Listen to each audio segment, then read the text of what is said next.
Warning, the following episode contains adult language and screaming goats. Listener discretion is advised. The Pinball Network is online. Launching The Pinball Show.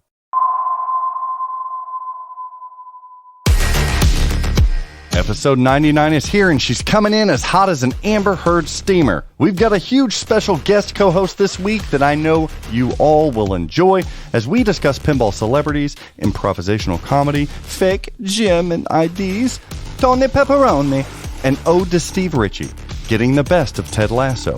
The glory days of pinball being among us now, people. Let's make controversy as we fix competitive pinball. AP hiring the Sonic pinball designer, but did they forget to hire the Hedgehog? You think you want a Sonic pinball machine, but you don't. Haggis bringing sexy back. Pinball market trends, and much, much more. Now this is how an episode 99 should go. This is a confluence of disaster. Early warning network alert, rising tides in the Marina District. Be on the lookout for high waves and flooding. Pinball is a game of skill. For some, it's a passion and a lifestyle. It's time for the Pinball Show. It's pinball with personality. Like the waves, you are crested. Lock is lit.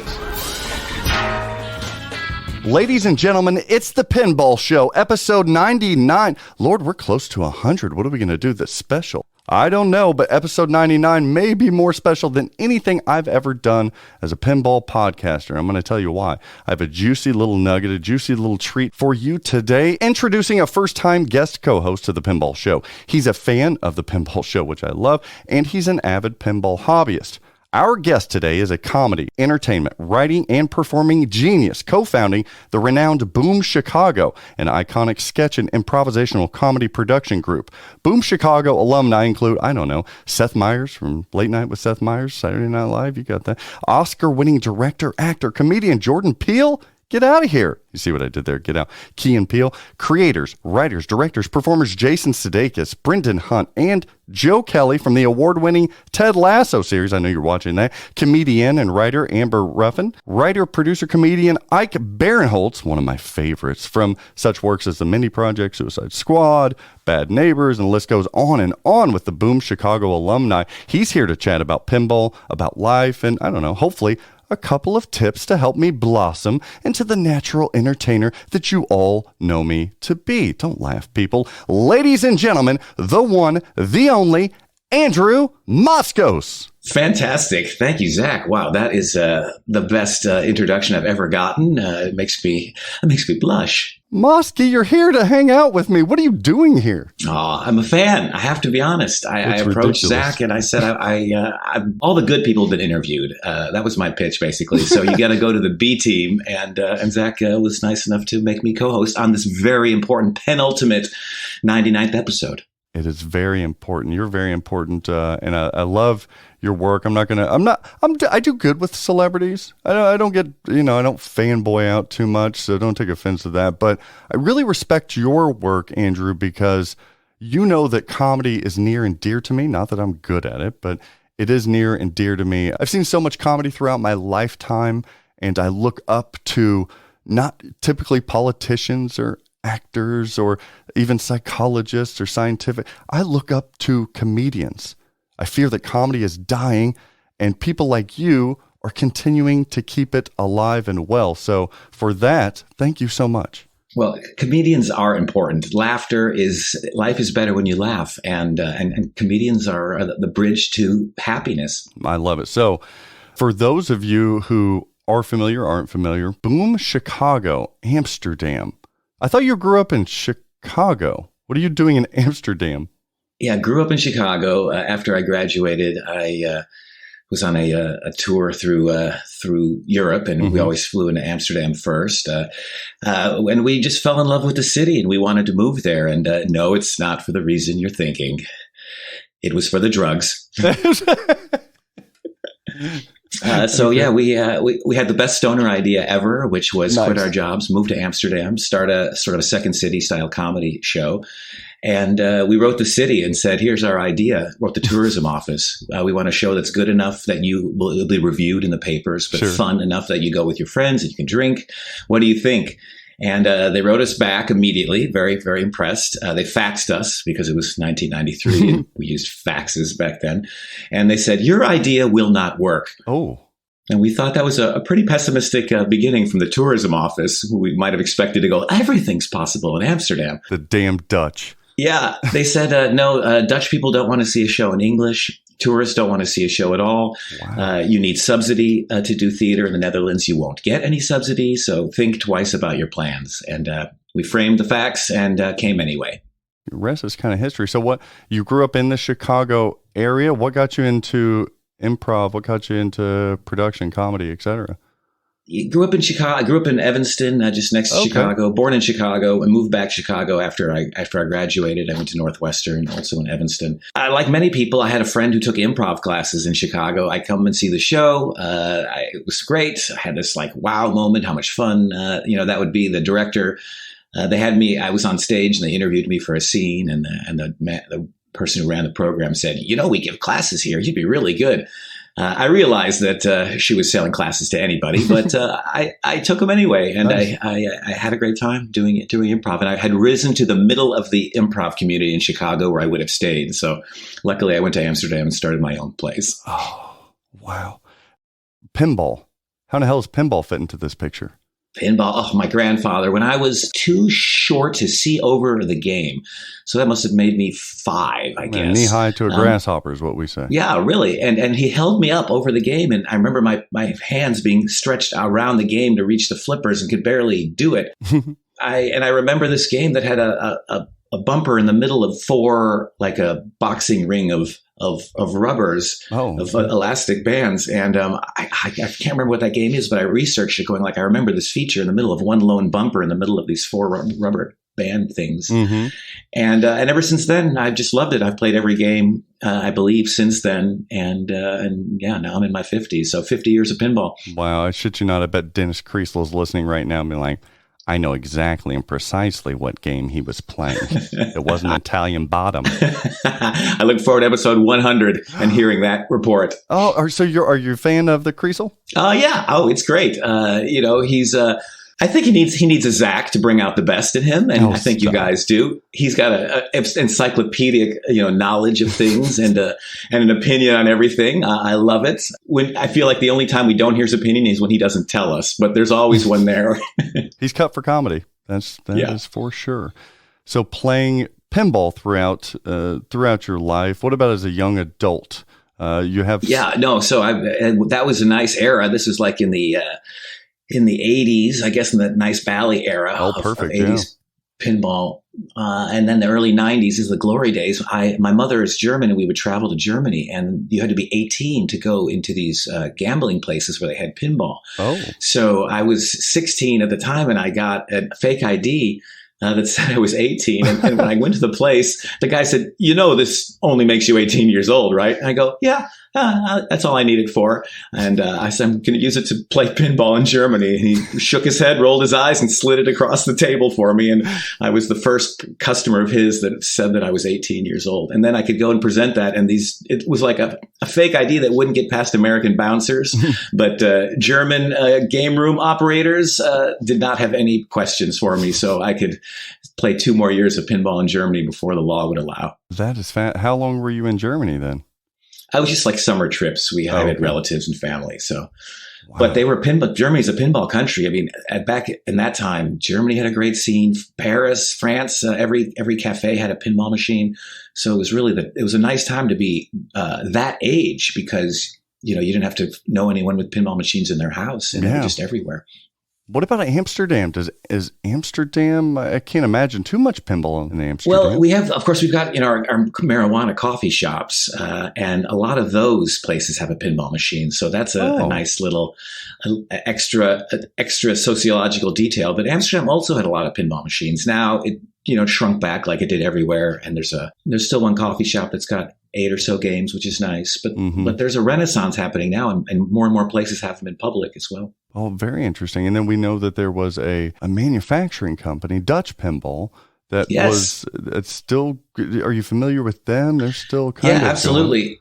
Yeah, they're still going. They're slowly making their Lebowskis, which is a great game. It kind of has that 90s Williams feel. Yeah. Okay, one more set of code, sure, but it plays great. That upper playfield is wonderful, and yeah, it's our local. We're very proud of Dutch Pinball. Oh, that's terrific. And it sounds to me like you know quite a bit about pinball. You took a low run, very niche themed pinball machine, the Big Lebowski, and you knew about the upper playfield. So do you own pinball machines? Well, I was in a pinball machine, actually. What? Boom Chicago. We did the voices for the comedy voices for Dialed In Pinball. Okay. One of our actors, Sue Gillen, we were driving a bar once, and she was telling, I was in a pinball machine once. I'm like, what?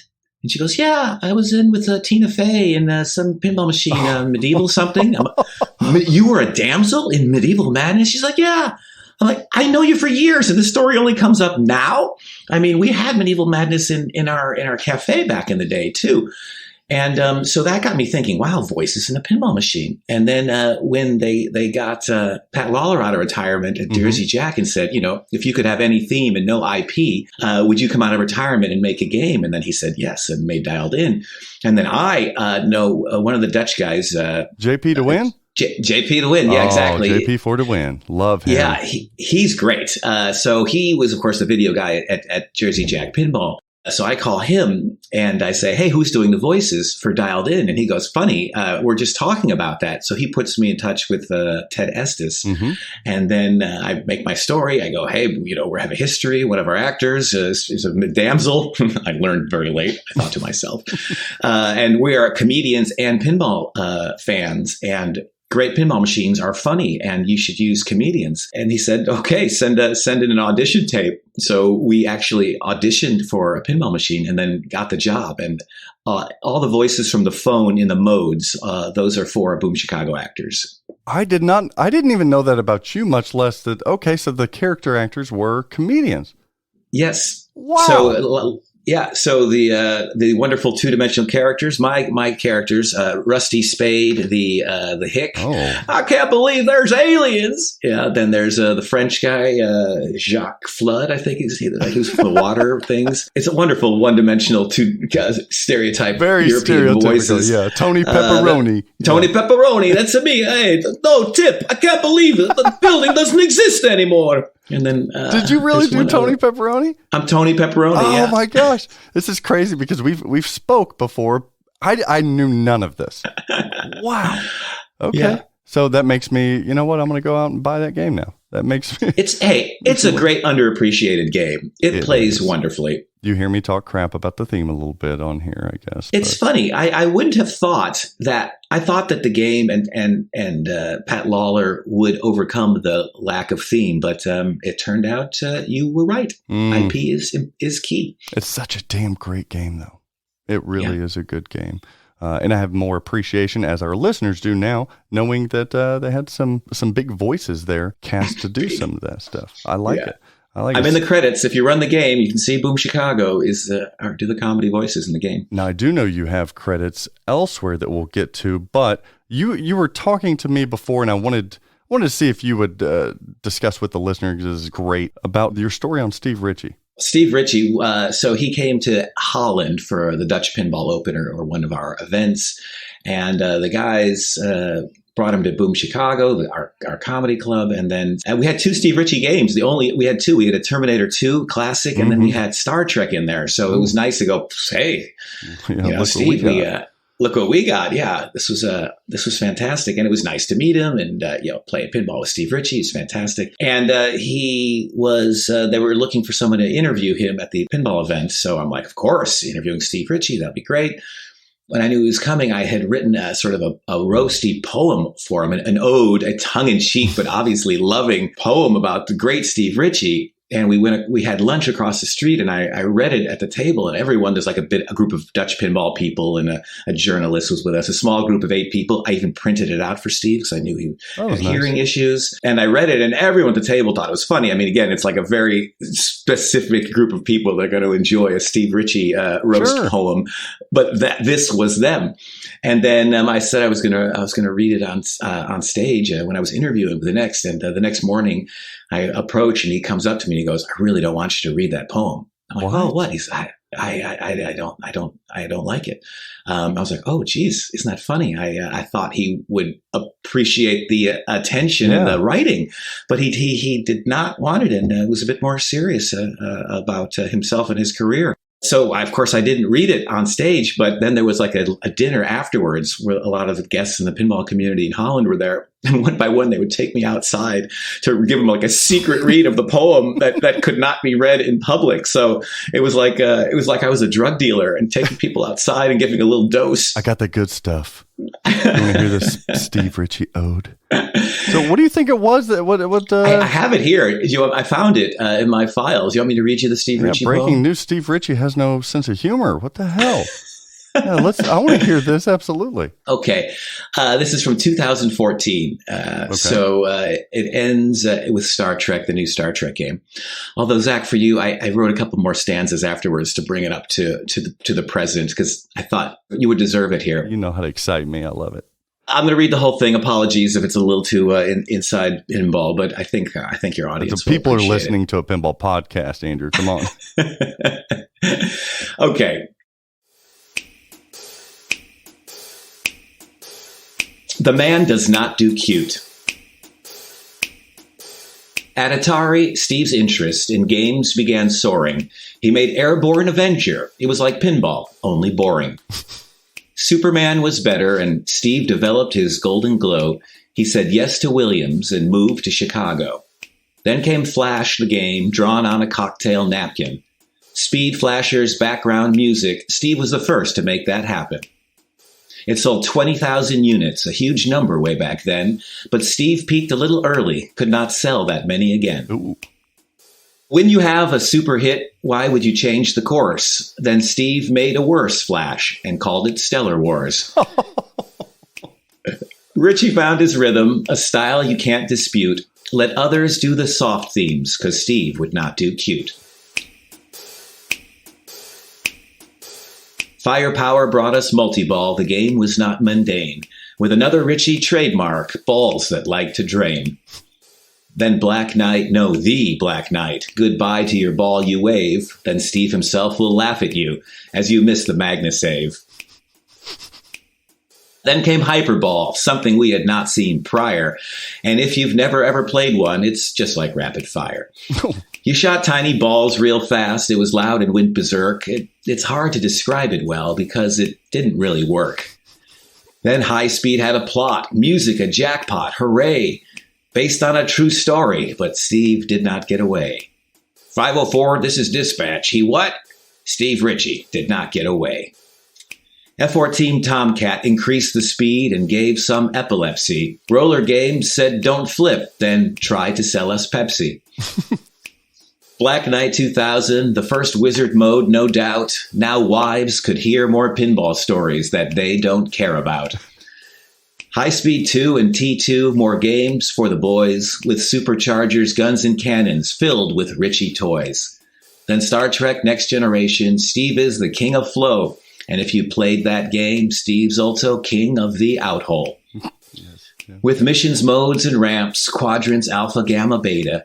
And if you collect the artifacts for the final frontier, then thank you, Mr. Data.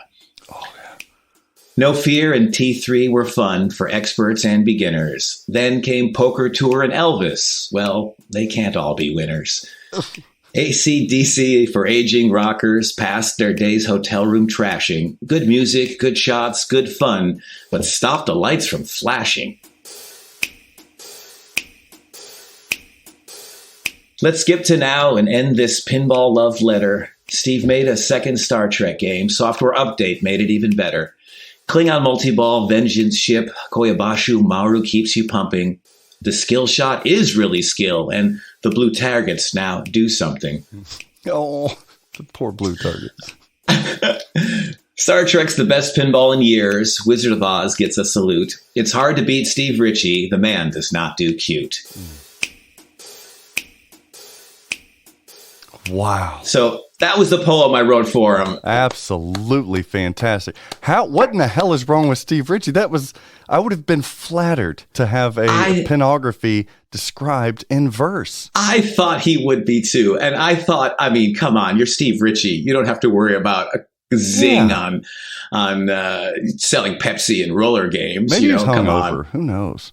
Oh yeah, he was really serious. He did not want it to. So it's funny. All right, let me bring it up to speed here. This is the Zach edit. Release the Zach's cut. Oh, love it. It just seems I couldn't end it 2014 here. I'm only going to be on this podcast once. Game of Thrones played well. Ellie's a feather in his bonnet. Sure, the flow on Pro was good. Shame with no toys on it. Oh.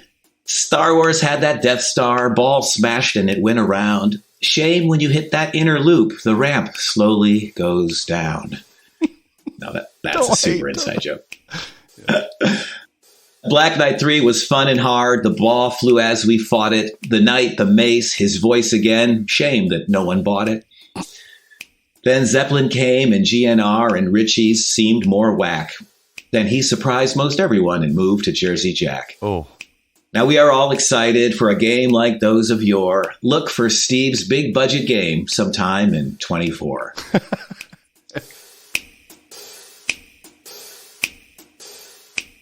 You said it best, which is like how they must have games, brewing. When do we get that Steve Ritchie game? I don't know when we get it. I'd sadly, probably not even in 2024, but who knows?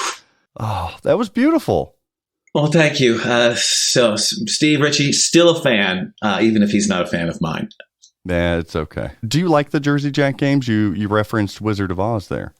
Yeah, I thought Wizard of Oz was groundbreaking. Like the save your ball, game for losing the ball was just perfectly hard enough, but doable. Mm-hmm. That was great. That upper play field was wonderful. The two upper play fields, the toys, light show, revolutionary. Yeah. It really was. Light show was, and the screen. I mean, we take them for granted now, but it was amazing. Mm-hmm. People still hate on those screens. I love the big old 27-inch display there. Yeah, absolutely. Well, what's not to love? And I think it attracts new players too. So it has that role as well. Well, that's what got me, Andrew. That's what got me into pinball again. It's I loved pinball growing up, but went to grad school. It started a family, started a life, and it wasn't until Wizard of Oz slapped me in the nuts, and it was like, look, this is pinball, and this you could own in your home. And that's what really got me. I was like, wait a minute. This isn't just some nostalgic bullshit anymore. Like, this is cool. And then I played it and I thought, oh, well, this isn't just starting a multi-ball like back in the late 80s, early 90s. I actually have levels to get to like a video game. So that game, even though, I'm torn, I'm mixed on whether I love that game, but that one I attribute to getting me back in full blown on the pinball industry. Oh, I mean, and it charged the pinball industry itself. I mean, now that raised the stakes for everyone. Once you see that, I think everyone sort of had like a tuck in their shirts, boys. Let's get going moment. We have to do something here. Yeah. Oh, I love that. Now, speaking of Wizard of Oz, you have a really cool story about Wizard of Oz and pop culture recently. Yeah. So, right. I have another connection to Wizard of Oz. The Ted Lasso guys got their start at Boom Chicago. You said that in your introduction. And so Ted Lasso in season 2 plays a Wizard of Oz game in the bar in Richmond. And the high score on the game that he cannot beat is ACM. And he's got a line in there where he goes, I don't know who you are, ACM, but I'm coming for your ASS. And he launches the ball with a challenge. And ACM is me. And I had no idea. They did not tell me that was going to be in there. But Jason Jason Sudeikis is a big pinball fan. And that comes from his Boom Chicago days where we had Medieval Madness in his era. And I explained, I mean, the best way to get a new pinball fan is, of course, to bring them in because there's so much more going on than people discover themselves. And once you get the strategy and the shots and how it works. So that was Jason's introduction to pinball. And now he's a a game room haver in the basement with his own games. Oh, does he? He's got his own games and everything, huh? Oh, he does. Absolutely. Oh, that's terrific. Yeah, he's got his own game room. He gave Brendan Hunt, who's Coach Beard in the show. Oh, just so well played, Brendan Hunt. Oh, he's Brendan. He's fantastic. That's He's so in good. Amsterdam right now. They're filming a week of Ted Lasso's in Amsterdam, and we had the big rap party at Boom Yeah, Chicago. you partied with him last night, didn't you? Yeah. Oh, it was great. Brendan and Jason were on stage with us, and they still got it because when you don't improvise 5 days a week anymore, you can get rusty. But they're such pros, and they were so good. The audience so into it. The current cast happy to play with them. Me and the OGs were there as well. Also did well on stage. So it was really a nice night. And then we went to 4 a.m. downstairs. I didn't know if you were going to make the podcast today because of it. I did have to warn Zach. I said, listen, I'm happy to tape today, but it is possible that things get so crazy that I will be in no condition. And they did get so crazy, but luckily we're recording 6 p.m. Boom Chicago time, so it got a bit easier for me. I was thinking to myself, I'm about to get fucking bumped by Sudeikis. Like, what the hell? I'll it's take a good it. story. If you're gonna get bumped, yeah. He's a sneakerhead too, I think, because I'm into sneakers. Sneakerhead as too. well. Oh, I was going to say, as a gift for finishing season 2, he got Brendan, who is the soccer fan that got him into soccer way back at Boom Chicago in the early 2000s. So as a thank you to Brendan for turning Jason into the soccer fan that he is now, he bought Brendan a World Cup soccer game. Oh, one of my favorites. Also a great game, yeah. So when I visited him in LA, he said, "I got a surprise." He takes me up to his attic, and this game is in there. And it took me 2 games to beat his high score. But sorry, Brendan, but ACM's on your game at home. He's going to have to up his game a little bit there. That's a challenge. Gauntlet thrown, Brendan. Like he's listening. Brendan's listening. Sudeikis is listening. Oh, yeah. Oh, absolutely. Absolutely. Zach, you're famous. You're world famous in pinball. Yeah, for sure. Not even in pinball. Have you not talked to people? Sudeikis is probably a fucking coin taker customer. Jeez. Oh, hey, listen. Once he hears this podcast, he's gonna be flipping out for life. Oh, I love it. You know what? I would give Jason Sudeikis a brand new pinball machine. I would, if he allowed me to film myself and like a Greg Bone driving to his place to deliver it. Yeah. Hey, that would be a great episode. Would it not? Sudeikis needs no money, and he has no time for me. But hey, celebrities even like free shit. I've seen him at the Oscars. Celebrities love free shit. Hey, listen, Jason, listen, up. I can vouch for Zach. I think you should do it. I know he's listening, so let's just talk right to him. Oh yeah, mustache rides all day. Hey, you and Greg, that's the real comedy duo. If you want my respect, that's so much fun to watch you guys. You've got this energy and this pop culture reference, and yeah, of course it's about pinball, but it's also about you guys, and no one else does that like you do. And I know, Greg, it's all the love loves and the bone, whatever. Yeah, okay, but that's the easy job. You've got the hard job. You're making you. that thing go. And your opinion, sorry, Greg, and his Data East games and things like that. Weird.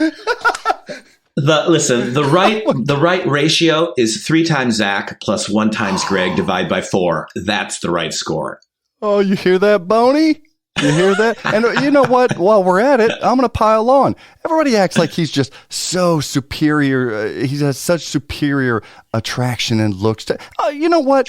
I'm no fucking Quasimodo. Like, he's not leaps and bounds above me. Come on. He's better looking. No, absolutely not. There's the brains of the operation, Zach. I'm sorry. I'm attracted to that. Yeah.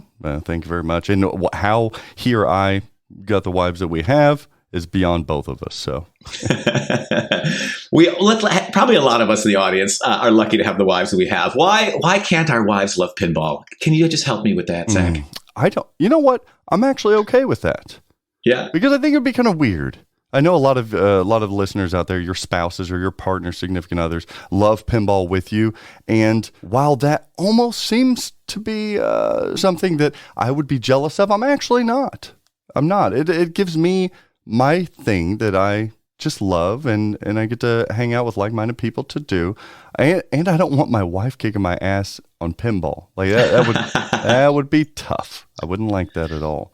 Oh, I'm not so competitive. It'd be nice if, I travel to go to like good game rooms and stuff. And I guess it is nice. I guess it is a solo thing. I think it's only a solo thing, not by choice, just by necessity. I wonder, or it's nice to have it separate? It's an interesting I think question. it is nice to have it. All right, so Sudeikis has got Brendan. They're pinball people now.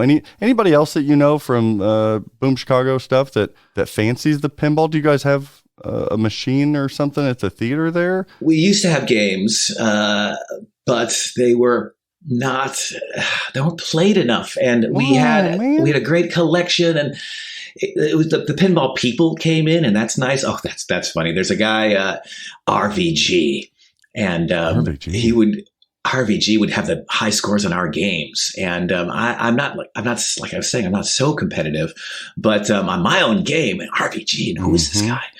Unfortunately, regular bar players don't play enough pinball. And, that is a problem too. There's the glory day, the business is going so well for pinball right now, but there is a second problem that is being hidden underneath that, which is that nobody understands how to play pinball. Now, I don't mean like they don't understand how to get modes and jackpots.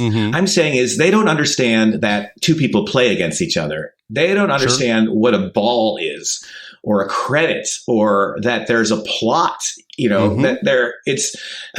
of how hard we make it. We in the industry, Zach,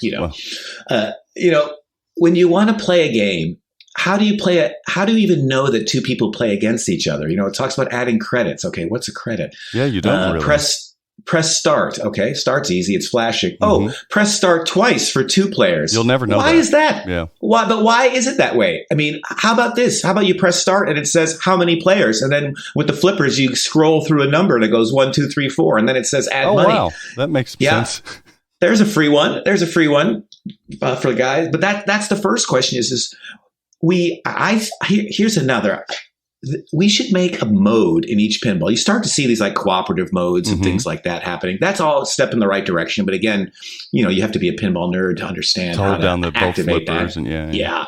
I mean, you have to, watch, pinball shows to know that. It's not like it's like such a carryover from the old days, where you could explain the plot of a pinball machine on a card. And now you just can't. None of those words make any sense. Yeah. I mean, I can't even understand how to play games, and I've played every game for 50 years, and you have to watch videos to really understand them. But that's for pro level play. We have YouTube, we watch videos, no problem. But there should be a simple mode for a beginner, call it beginner mode, and that it just starts automatically. And that simple mode is almost like hit everything to light up every light, just like not light all lights. That's the level of play that people should be having. Just ignore all the brilliant rules that we love and just make a game for first timers, or just like hit the ball up a ramp, and then give us a light show and call it $1 million, think about how simple gambling games are, slot machines are. So just something like that where it almost plays itself, and then if you like it, because people need to get pinball, and most people, they are attracted to it. They play it once and they walk away. If I'm there to explain it, I can explain it to them, and I can teach them how to make shots, because that's even easier than people think, like the sweet spot on the flipper and the butt of the flipper. So that's my thing, a simple mode that has nothing to do with the regular rules, which is basically just like lock a ball, hit targets down. I like that. I like that, Andrew, because think about it. Just like you were saying, have all the lights lit on the game, especially the path lights, have all of them lit. And as they're flailing around, if they hit a ramp of said light, that light goes out. Then it teaches them, hey, there is some skill in aiming here. I've got these other lights that I need to knock out the lights to. And then maybe that's your introductory course to, pinball is more about just keeping the balls alive. It's about identifying what the machine wants you to shoot, and here's how it communicates how it wants you to do so. Right. And designers think that by saying shoot flashing shots that they're doing it, but it actually doesn't work. you can't shoot flashing shots with a big game of everything is flashing. Yeah, everything's fucking flashing. Like, geez. Everything's flashing. And, but you almost have to turn everything else off. But then they go like, oh, but the plot is so great. We want people to play the plot. Let them graduate to regular mode or whatever you're going to call the plot mode. Sure. But first, just every game, the same thing. Turn off all the lights. It doesn't matter what it is. Turn off all the lights and just get them to play again and get them to want to learn more. And then you hook them. Then we've got them. Then we got them. What do you think hooks people? Like you were talking about getting Sudeikis into pinball, getting other people into pinball from your experience with it. What do you think it is that just switches that on for them? Then they're like the aha moment or the, oh shit, this isn't just a 70s, wood rail where I'm flipping it around here. Yeah, no, first of all, like the reason pinball continues is because it is mechanical. Like it's like billiard. Yep. You can't play billiard on the computer. I mean, you can, but it sucks. You can't play all these pinball games. Even, I mean, of course, the good ones are better, but it's different. The flipper mechanics and the stuff, it really has to be that connection. And I think that we as humans like the idea of like a bat hitting a ball, in baseball. It's kind of that's what the flipper sort of shot kind of is.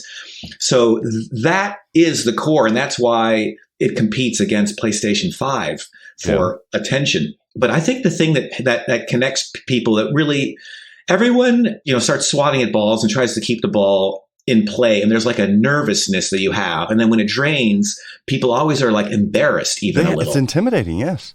It's intimidating. It's scary. And it sucks. Like I hate playing with novices who think like it's for me, I'm not a competitive pinball. I'm not a tournament pinball player at all. That's a whole level of player that's better than me, but I'm the best at pro amateur, or whatever we call us. So they think that, oh, I'm playing badly and I'm embarrassed about it. So when they can control the ball, that's when they work. And you can do that in the first lesson. And I almost say when I teach people, I go, if you hit on the tip of the flipper, it goes here, almost to the side. The sweet spot, it goes right up that ramp. Here's the middle. Here's the butt of the flipper. And then I'd say, try to catch the ball and hit it up the ramp. And if you catch the ball and of course, everyone thinks that if it goes in the in hole and then goes up the flipper and then drains in the middle, I go, that's the one you can't catch. That's right. Yeah. Shake that one But catch a ball and get it up the ramp. And that the joy that people have of hitting a shot. And I think that you need to have that fan or friend to sort of like give you mini goals unrelated to what the game is telling you to do. And that's that satisfaction, be able to control the ball. That's when people start to open up to it. Yeah, I completely agree. I feel like there are stages, Andrew, where the first is people kind of know what pinball is. They know it's a physical type of mechanism, a game, a yumminess, if you will. That's what gets them there. I think that another step, you're right. It's figuring out that instead of just batting it around like a chimp, like you have aim, you have goals, you can shoot here. If you look at where your ball is on your flipper, just like a baseball bat, just like a hockey stick, you can control that. It becomes more sport-like. I think that next step then falls into the invention of multi-ball and the experience of what a multi-ball is. Holy crap.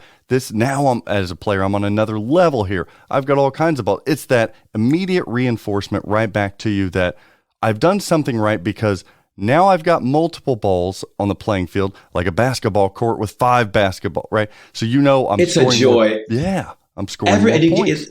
You get more points. You get more exciting. It's harder. I mean, it's a clear achievement that you just understand. Chimpanzees would understand. You put 3 balls in, 3 balls come out at the same time. Right. Wow. Yeah.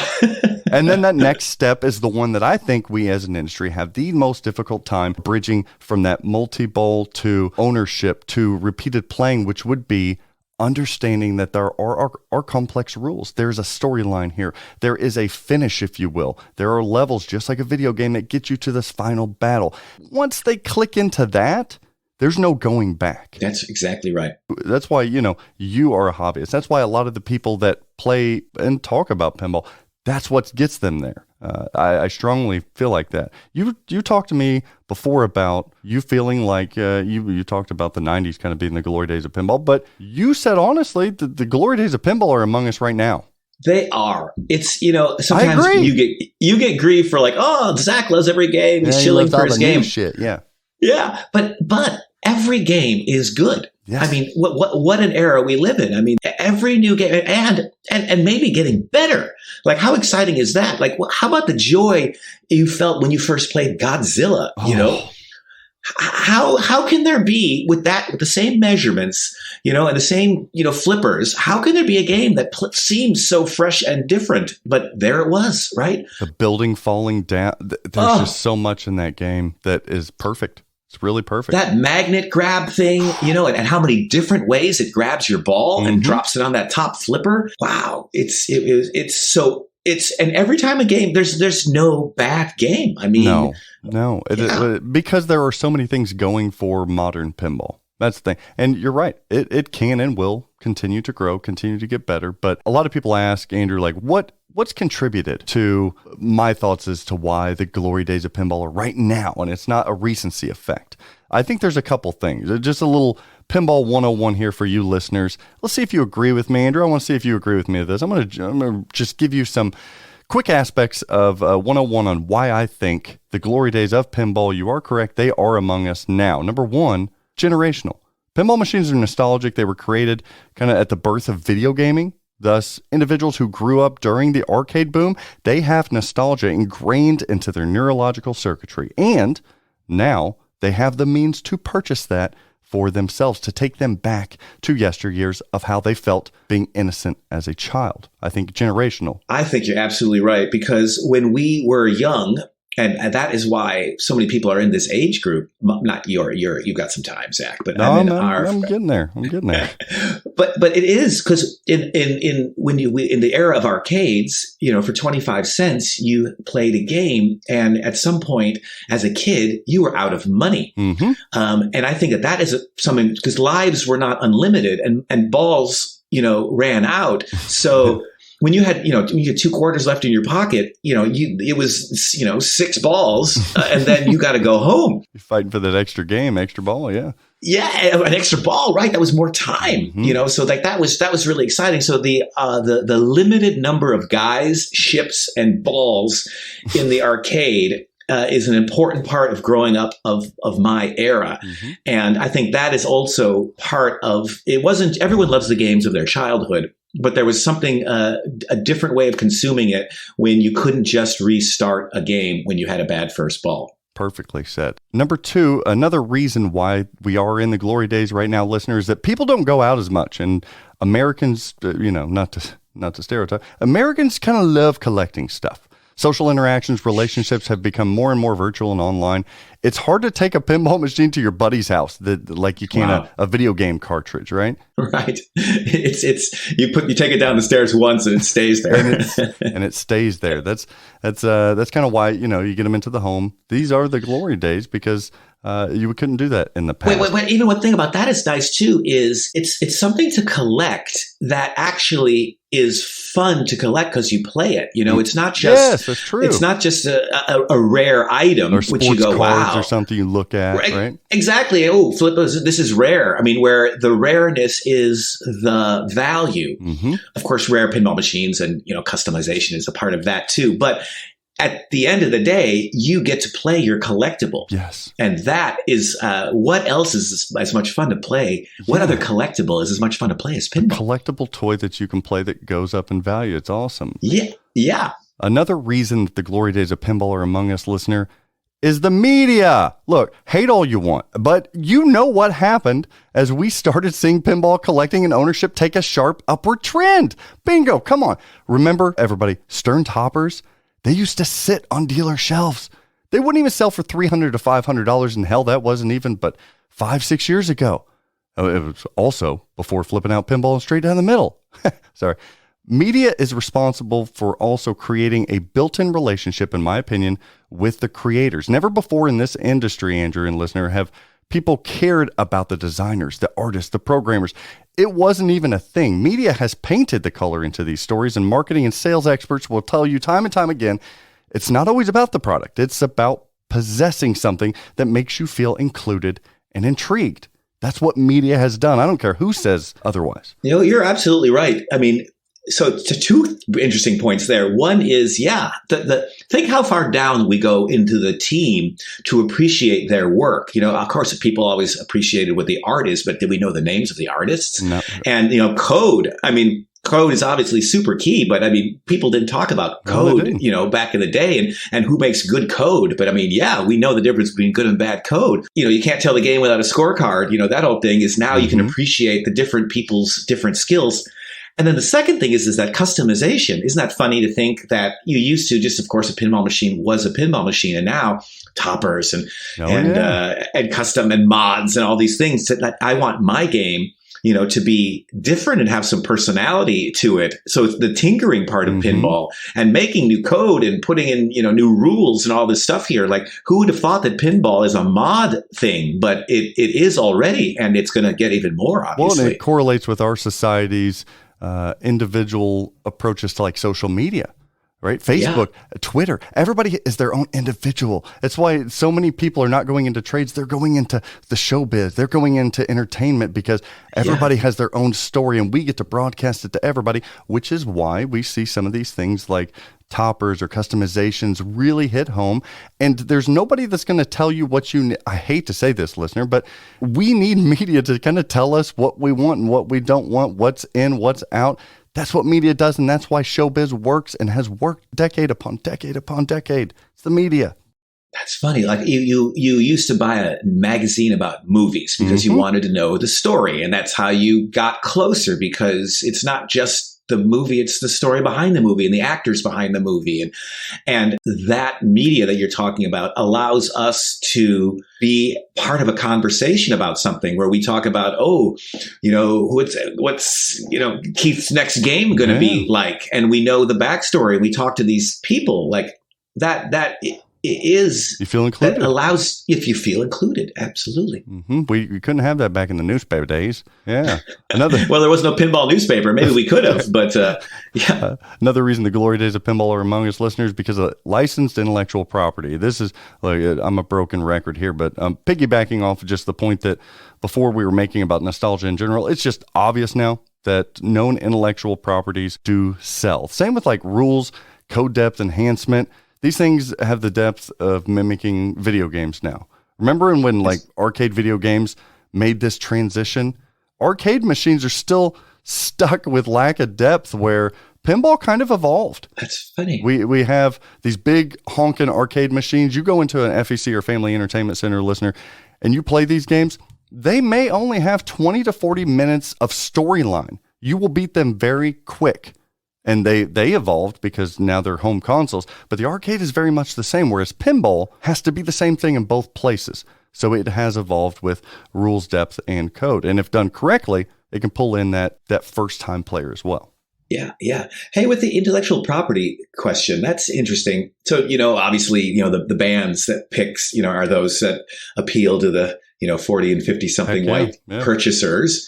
Do we get a rap theme pinball machine ever? Because hip hop has gone from, a niche thing where, white people did not know what rap music was. I remember explaining it to people. I had a rap music show in college and was kind of an early adapter there. And I remember joking once about, imagine someday there's going to be rap music in a McDonald's commercial. And that seems so ridiculous to us in the 90s. And one day we watched it and I said, well, look at this. Here it is, rap music in a McDonald's commercial. But as rap music becomes the music of America, of all America, do we get a Run DMC game? Sort of like a dad rap game, a Beastie Boys game? Yes. Would that be funny? We will get that. And that's because of the 90s. Yeah. The generation of pinheads before us, that was the AC/DCs, that was the 70s, the 80s guys growing up. Now that us 80s and 90s guys are getting older and we have means to do so, yes, we're going to see stuff like a Dre. We're going to see a Snoop Dogg. Those things are coming, and they're going to hit. You see this trend. Snoop Dogg, the pinball machine. That might be it. I was wondering, what is the first one? But he's got broad appeal, got the Look at the side. Super Bowl halftime show, Andrew. Oh, my God. Wasn't that fantastic? Mm-hmm. And it's coming. Oof. It's coming. We're still giving some of the guys, their 70s and 80s stuff, but the 90s is coming, and I think over the next decade, especially over the next maybe 5 years even, we may see some sprinkle into pinball as well as everything else societally it has. M&M, another candidate. Oh, M&M might be the bridge game. Yeah, how about that, huh? I would love that. Other things that really hit home for the glory days of pinball, technology. I mean, LCD integration, improved lighting is a huge thing. We talked about just the physicality of what pinball is. As a society listener, we've become numb to the experience of what audio video can do. It's in our entertainment, it's in our movies, it's in our songs. It's everywhere. Everything's digital. Everything's programmed results in physics. Everything's in the fucking cloud. Pinball, on the other hand, still relies on physics. It still relies on mechanical engineering. You cannot program a ball bearing and what events can take place on that playfield. You can't program magnet reactivity, and sure as hell can't program the feeling in your fingertips or of a flipper as the ball hits it, or the subtle sounds of hundreds of lights and coils working in unison as a symphony playing a piece that makes you simply want to cry. You cannot program randomness. No, how about the shaking a ball out of an out hole, and sometimes it magically climbs up and sometimes it doesn't? Why? Almost better than sex. Yeah. Almost shaking it out. Oh, it's pretty good. Oh, hello. Oh, almost done here, listeners. This is my thesis for this week. The glory days of pinball are among us. I can tell you why, because of collectability in general. Humans want what they can't have. Part shortages have injected even more fuel into this feverish equation. Look, add additional elements such as limited runs, hand-drawn artwork, aesthetics on high-end models, additional features that are limited to only a few around the entire globe. People want it. And you can play it. It's play it. Yeah, scarce, and you play it. You play it. Oh. And the last reason that we are in the heyday and the glory days of pinball is more recent. It's a pandemic. Sure, pinball was on the rise even prior to this, but this global setback really sprinkled the seasoning into this equation. People now stay at home more, and the money that they would have spent on things outside of the home are now going into things that can entertain them and can keep their minds off of bad things in the world. They're at home. And why not do something, Andrew, like you were saying, that they can not only can play, but holds value. It's not consumable as if, it's fruit. You can keep these things, and these things have been running for decades. Absolutely. And with deeper and deeper code that keeps you, playing deeper and deeper and not getting bored of it. I mean, that's a nice thing too, because you can just play it longer and play it more. The same investment, inflation higher, but you get so much more out of your pinball machine today than in the old days. Yeah. So listener, you heard it from Andrew, Moskos, and Zach Meny. The glory days of pinball are among us now. And we just proved why. Man, you and I are a good team here. I'm not going to lie. All right, we just waxed poetic on these fools, Andrew. Feel pretty good? People got to be schooled sometimes. People got to learn. Here's where they're going to maybe turn on us, though. I want to bring up to the audience, you were so kind and complimentary, and you reached out to me to discuss my takes on competitive pinball and production and presenting this as a nice little spoon to the masses. I was a longtime fan, but the criticism you were getting there caused me to reach out because you are a visionary ahead of your time, Zach. This is absolutely right, this point. Oh, and you guys, it's so funny right now as people roll their eyes. I have nothing to say because if anyone understands how to entertain and how to engage people, you are proof. You are proof, objective proof, and they can't hate anymore. They can and they will. Look, I don't know. I don't know if I'm qualified to say that, but obviously it would be in our interests if pinball. Think how many funny sports are sports. Sure. If you watch, I don't know what's the highest ESPN these days. I don't know what's big. There's cornhole. How is cornhole a sport? But I've seen people watch it and two people in a booth comment on it and talk about strategy and players. So why not pinball? Now, okay, the one problem is, of course, is that there's the shape of pinball. It doesn't film well. Yeah, no, let me just give that out. That's true. Is true. The live stream thing with a small, game on the right side and two. I don't quite have the perfect answer to that. So let me just say that I hear the traditionalists on that one. But why not make something that is consumable for people that aren't just the participants of the contest? Doesn't that make sense? It needs the equivalent of cricket I don't know anything about cricket, but apparently it takes many days to watch a match. Oh, geez. And they invented something. Oh, good preparation here, Andrew. They invented something called like 30-30 or 70-70. And it was like a faster cricket that the purists, of course, hated. But now that is the popular form of cricket. And what used to take days now takes 3 hours or something like that. And it introduced it to the masses. And we need to find some way. I'm talking about big production. I'm talking about storylines that you see in other professional sports. Pinball, I don't think it's just going to be taken seriously. Who are we kidding? We need loud players. We need commentators that actually are more entertaining than the play itself. That's the key right there. And that's, again, comedy is at the center of this whole thing. Like darts. Why is darts a thing? And it's partially because of what you're talking about. We have people cheering and drinking at these competitions. Sure. You have commentators explaining the finer points. You know, a player who's calling the action, and then a color person who brings a little bit of experience. Let's start with that. And people that have a bit of charisma and wipe out the show.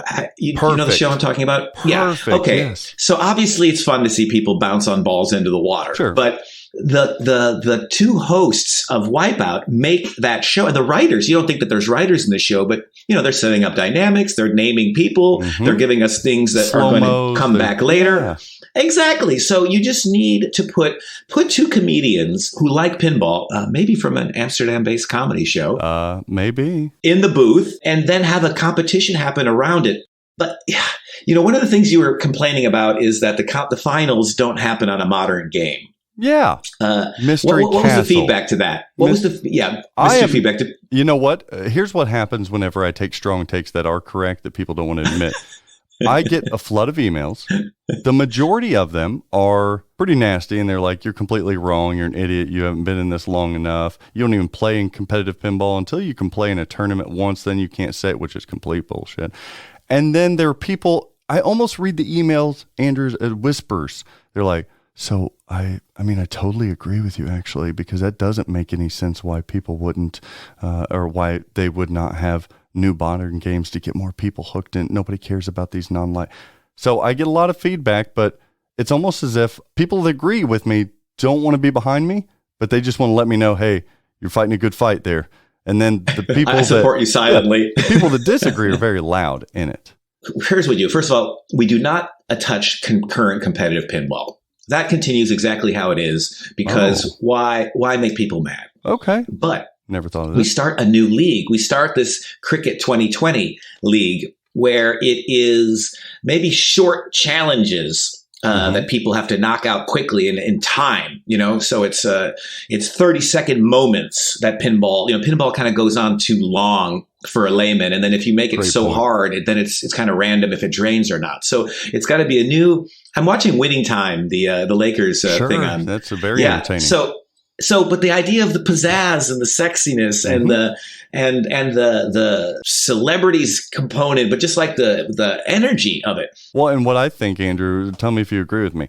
For this idea that you're having here, I think commentary is of crucial importance, as well as production editing. I don't think any of this stuff is live. I think not live. It's too long. This is all pre-recorded. You take that snippets like that Sports Center, here's the recap of the game. And then in post, you do commentary, because then you can poke, you can create humor in this. You can have transitions that go to another screenshot. That's how you pull people in and get them to want to keep watching the sport. That's great. You have to introduce them to the things that are going to come up. And just like Wipeout, they do it afterwards, because you have to know who's going to win, so you can set that person up as the underdog, create the story. Create the story. So it's not live. That's the key right there. The key to competitive pinball is you need to tell the story like it's sports. So you need to have characters that have a backstory so that we care about them coming in and we know about their past performance and how it affects what's happening here. Yes. Then you need to explain the plot and the table and what is going to happen and what you should be looking out for. Amen.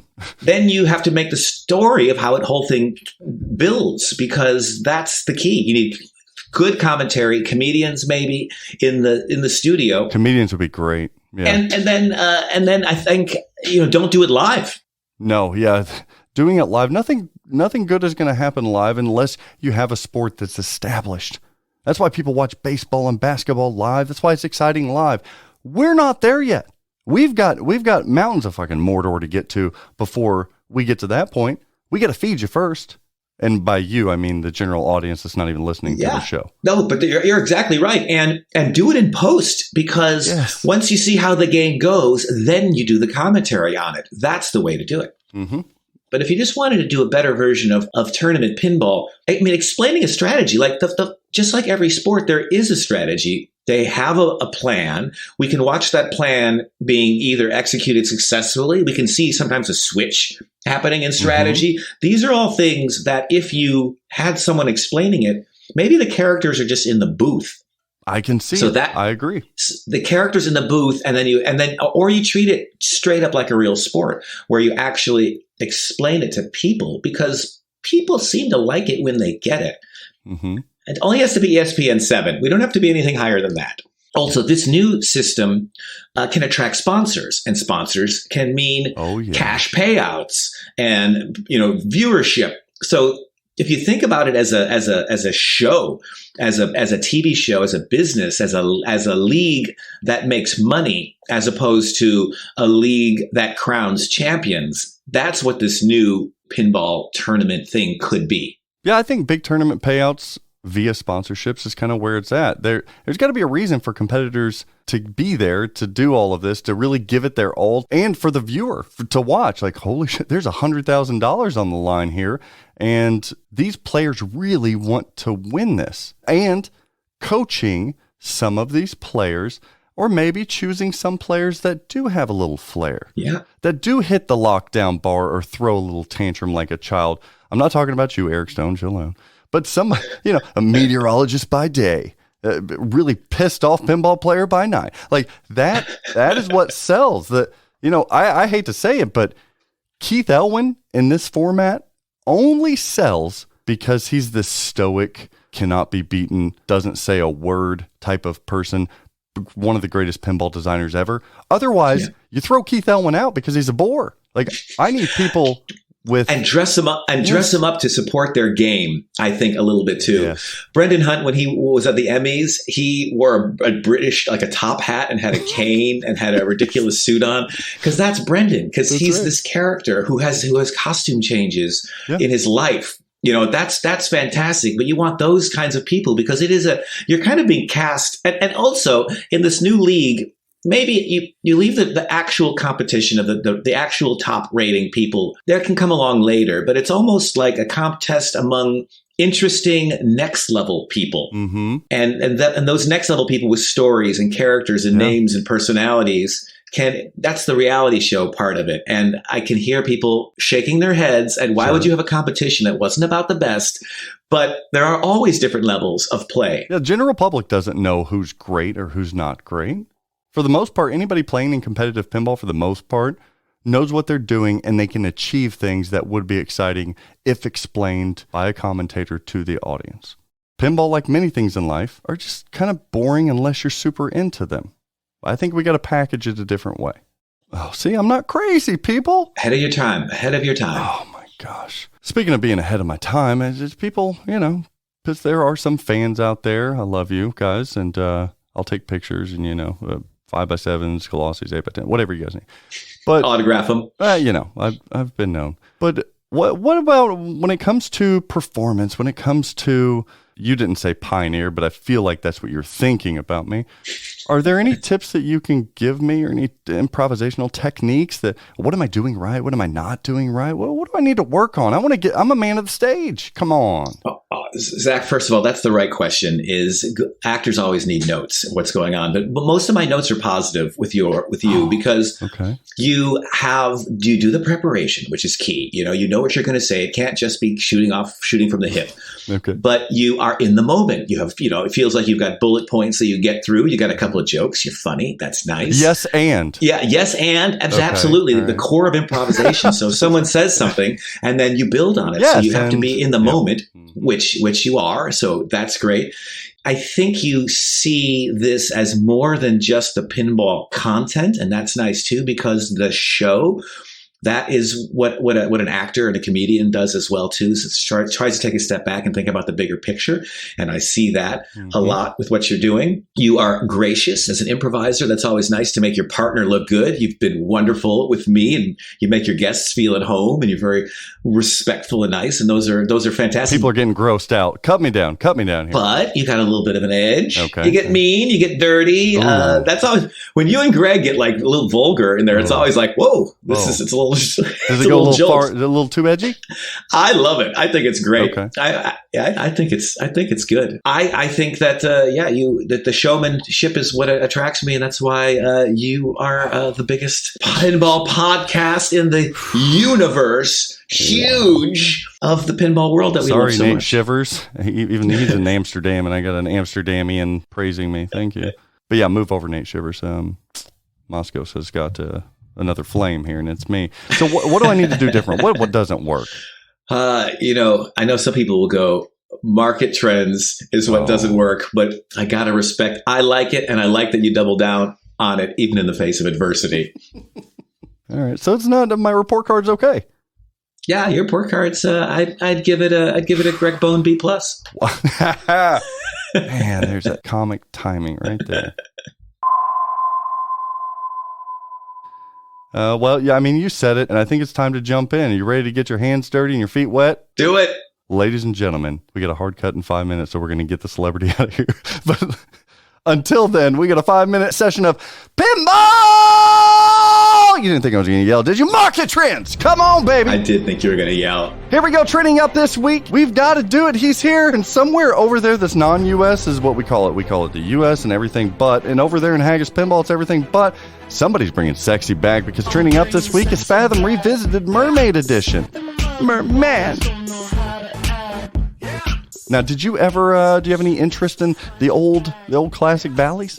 Oh, I love it. The 80s Bally stuff are so good, including that one, Fathom, but Centaur, Medusa. Medusa. I have a soft spot for that. Deeper cut there. Of course, 8-Ball Deluxe. What's the great era there? That was at That's 81. That year in 81. Class of 81. Also trending up this week is Champion Pub. There you go, Dwight. Bask in the glory of this being trending up, because it's only going to happen this once. I'm here doing the research and reporting the facts for you, and Champion Pub went from this niche, gimmicky game that was only, it still held secondary value higher than a lot of the other comparable games of its time. It was selling a year or two ago for mid $5,000. But no. This little trophy piece now is in the 8,000s. It's a specialty piece that a lot of new pinball people want to get their hands on, or those collectors that want to make a trophy out of. Champion Pub trending up in a big way over the last couple of months. Also trending up this week is Flipping Out Pinball, hiring entertainer and producer Greg Bone to the team. Yay! Welcome aboard, Greg. What's he gonna do? What a charitable hiring here. No, he's running. He's lead on tech repairs, submitting warranty claims. I told the guy that I would hire him for media. I would hire him to do videos, and he's so damn humble and friendly, Andrew, that he's like, I couldn't take your money doing that. Like, I have fun doing that as a friend. So, what else do you have for me? Because I want to be into pinball. I want to do something in this industry. So I said, I'm tired of doing tech calls. So he's like, yeah, absolutely. So he's been training. Fantastic. It'll be great to have him nearby. That's going to be a good hire, I predict. It's going to be so awesome. He's working on some of our media stuff as well. But I got you trending up there, Boney man. The bone is trending up. That's nice and dirty. Unfortunately, this week, trending down is Led Zeppelin Premium. Oh, poor Led Zeppelin. It was that damn stairway. Now, did you guys see on Pinside, $7,100 something dropped on one of these Led Zeppelin dropped to? That's ridiculous. It's Led Zeppelin Premium is going down? That's crazy. I don't know. Yeah, I don't know particularly why, but maybe it's the influx of Rush as a new band pin. I don't get it. Poor Ray Day's crying in Chicago right now. It's okay. You're a young buck. You got plenty of years. You'll figure it out. But yeah, Led Zeppelin Premium, one just sold for $7,100. Not that I have one used that I have listed for $8,600. It's certainly never going to sell, but that's okay. Maybe we'll get a little trend later on for that game, but right now you can buy low on Led Zeppelin Premium. Also trending down this week is farting in your sleep. Sorry. Look, I was in trouble this last week. My wonderful and beautiful wife, Nicole, she was angered in the middle of the night by me, and she acted as if everybody farts in their sleep, I think.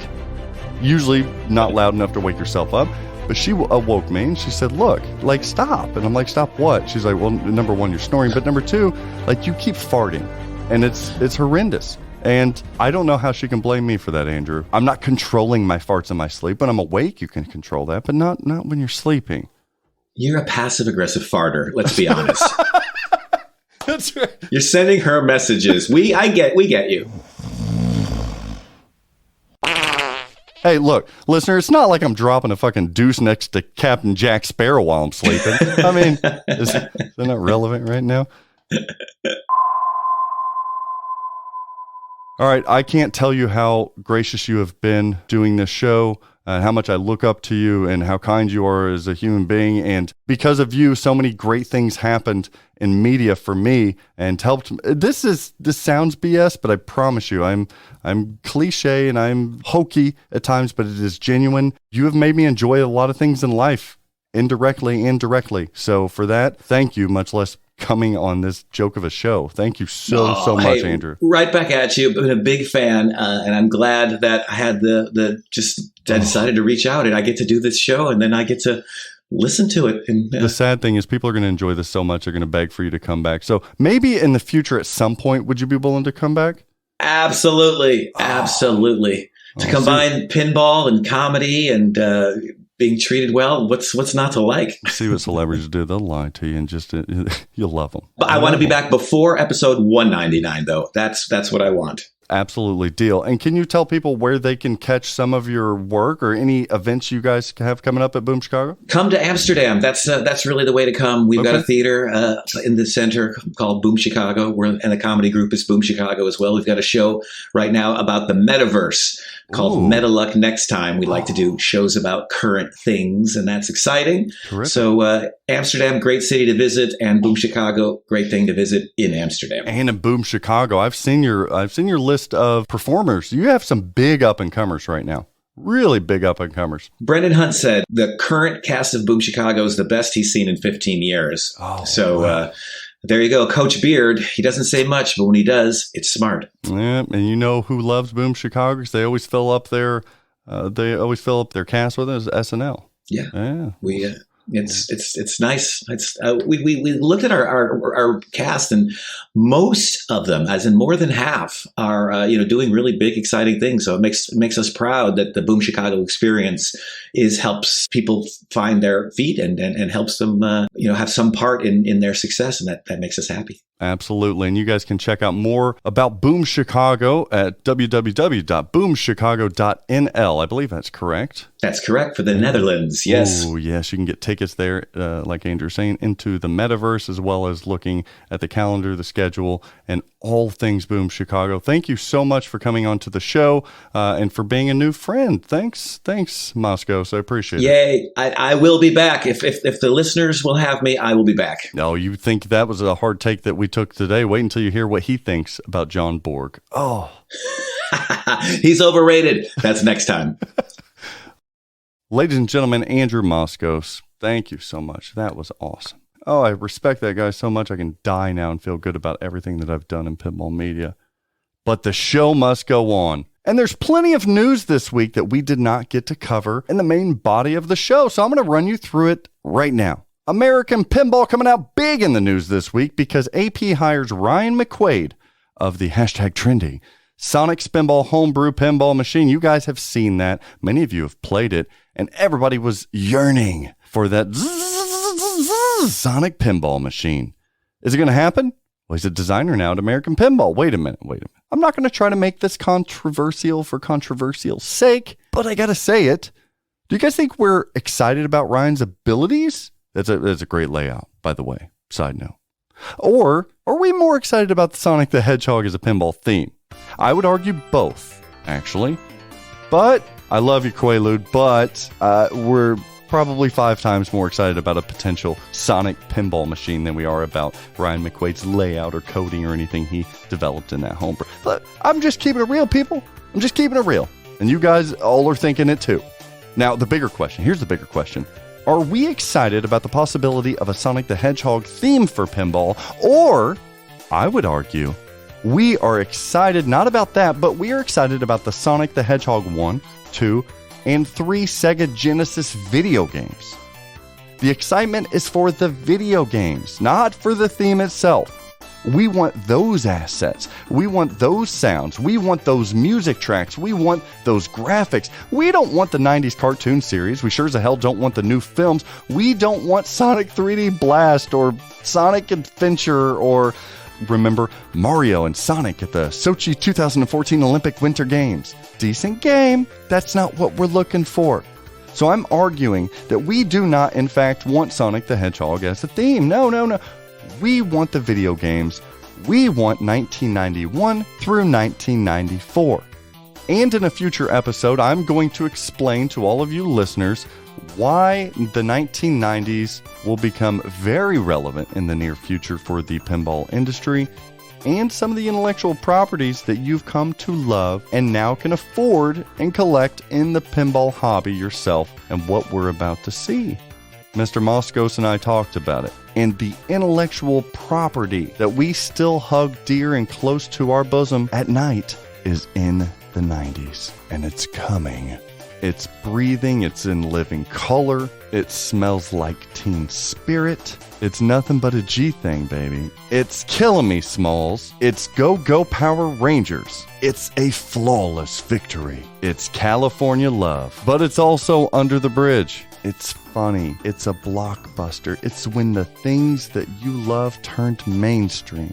The 90s are coming, and my pinball door is wide open for it. Speaking of Sonic the Hedgehog and back to the relevance of American pinball picking up Ryan McQuaid, a pinball convention happened this last week, the Midwest Gaming Classic up in Wisconsin. And like Ace Ventura, come to me, my jungle friends, I've got plenty of birdies. Plenty of birdies. Ah! Plenty of birdies around, and I'm feeding them seed as they chirp in my ear the rumblings of MGC this last weekend. Oh, ho, ho. Now, I will tell you, I'm not here reporting these as facts. These are conjecture, they're rumors. These are just what these little birdies are telling me. Don't kill the messenger. You can blast these little pigeons and sparrows from the sky.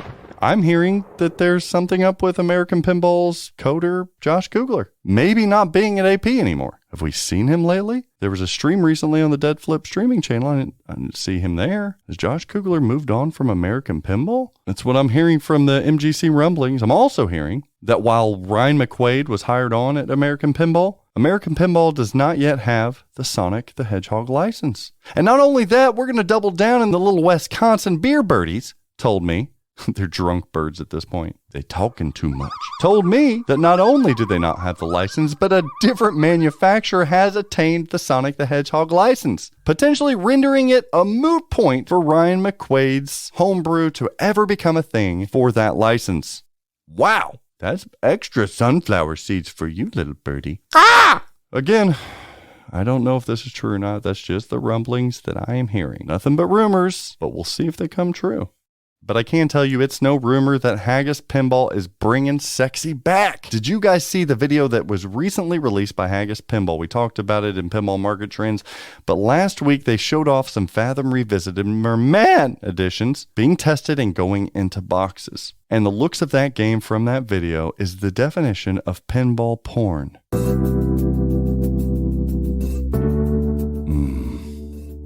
Oh yeah. Grab a hold of my shooter rod, baby. I'm about to light up your world like those blue and green and aqua LED light shows in attract mode. Check out my slippery, shiny cabinet. Want to know why it's so glossy?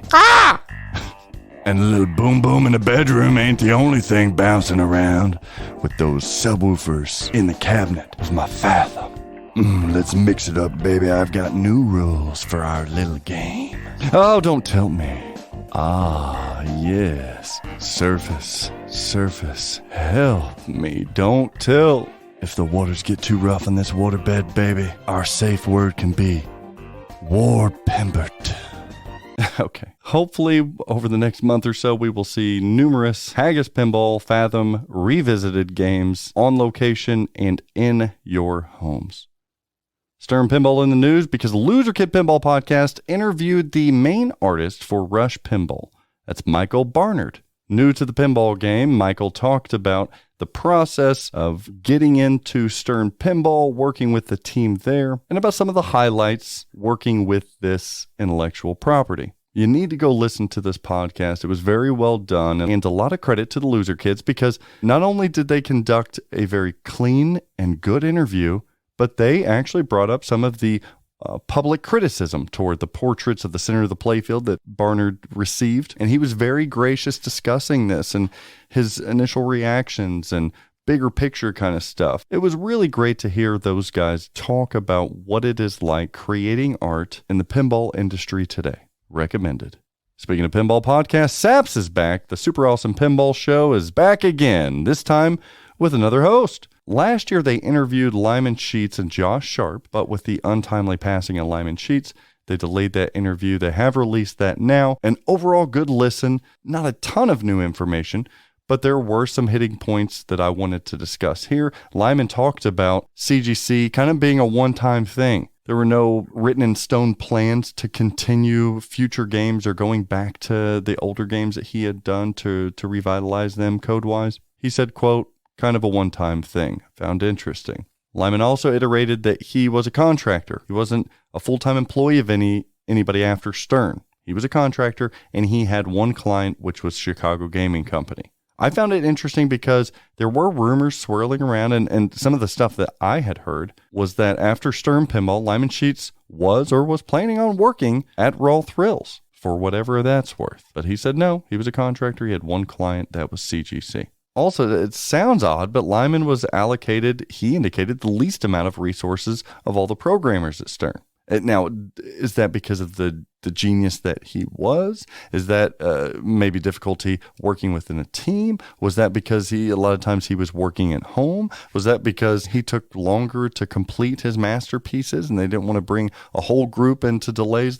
I don't know, but it perked my ears up hearing him discuss having the least amount of resources of the programmers. And I didn't know this, Batman 66 was put into the place of what was supposed to be at Expo in 2016, Elvira and House of Horrors.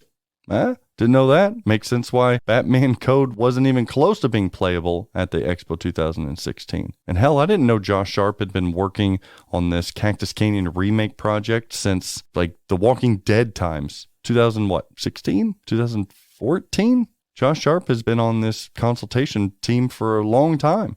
And then in came Lyman Sheets, a good friend of his. Isn't it interesting how things are so much different behind the curtain? And how did Cactus Canyon even happen? Lyman Sheets said it himself on the Super Awesome Pinball Show. He said that Bally Williams needed to be a fill-in game between Monster Bash and Revenge from Mars. So they allowed 3 pitches from some of the creators at the manufacturing company. Of course, ultimately it became Cactus Canyon. But the other 2 pitches included a Runaway Train and a Godzilla game that was pitched by Mcquaid. So of those 3, Cactus Canyon made it. Reach out. You guys can catch me at the Pinball Network at gmail.com. Like, follow, subscribe to all those things. TP and babies. It's coming to an end. Get your submissions in. Make sure you're following at least 2 forms of social medias for the Pinball Network. You got some good guesses. Dennis Creasel made an appearance. Some of you missed it. Little baby Dennis was in the baby. If there was a baby Dennis Creasel, I'd bite him. And I hate transitioning to the sponsor plug after that reminder. But I want to remind you all of Flippin' Out Pinball. Distribution company for pinball, arcade, entertainment, whatever you want. Product showcase this week is Led Zeppelin accessories. I've got the toppers. I've got the armor. I've got the shooter rods. Damn near have it all. Think I've got the banners too. Bye. Get it while the getting's good, baby. We also have Guns N' Roses LEs still with the art blades, toppers, banners of those. We've got Insider Connected Pro kits, premium LE kits. Still waiting on. Stern, you are killing me with these premium kits and the wait in the back order for them. They're sitting on shelves at dealer. Look, if you guys have an order for the premium LE kit. At this point, ask for a refund from us. You can get, if somebody else got it in stock, just get, I give up. I freaking give up. Or maybe we need to make a deal with Clint over there making the coin door accessories. I don't know. I feel defeated with the whole Insider kits. But we've got a slew of games that just came in. We've got Batman 66 Elliot's been here a little bit, but we have the Star Wars Premium Comic pre-owned. I've got pictures up on our Facebook now. And for all of you, side note, all of you that want to know what's in stock currently, used pinball-wise or even new pinball-wise, one of the most recent posts on our Flippin' Out Facebook page will always have a list there of what's available.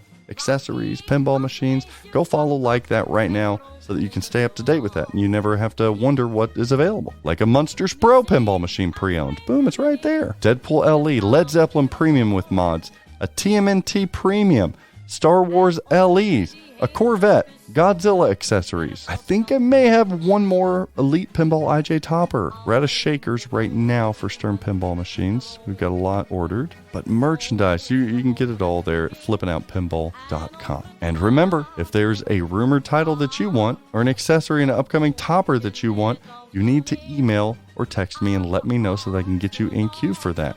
So you don't have to go chasing around whenever it's announced.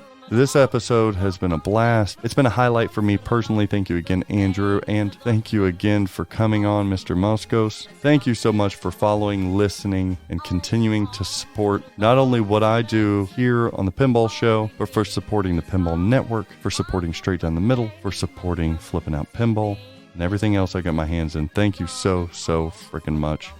For Andrew Moskos, I'm Zach Meny. Always practice safe pinball and boom Chicago up. I will catch you all soon for the Pinball Show episode 100. Okay, ACM.